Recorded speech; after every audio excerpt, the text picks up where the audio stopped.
Siin on siis näide, kuidas Maci peal töötab tavaline scrollimine. Kas tahad vaadata altpoolt neid uudiseid? Vaataks natuke allapoole.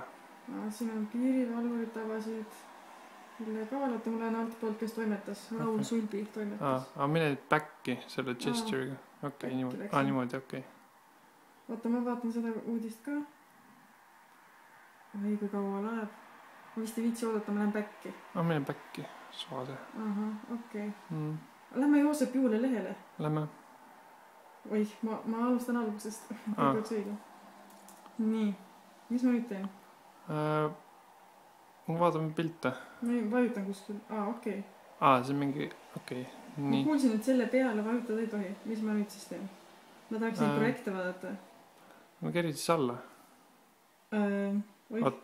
Oota, ma lähen tagasi.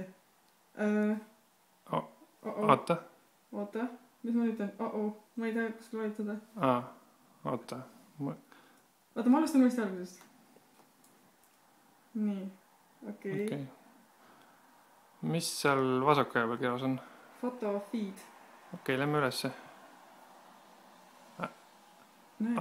Ta läks ise nagu või?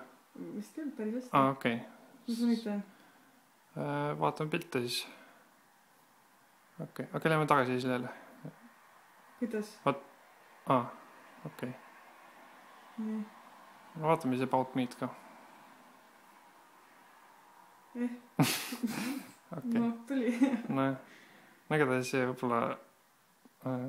Tagasi esilehele? Jah, on tagasi. Täitsa esilehele. Läks? Okei. Igatahes niimoodi see käib.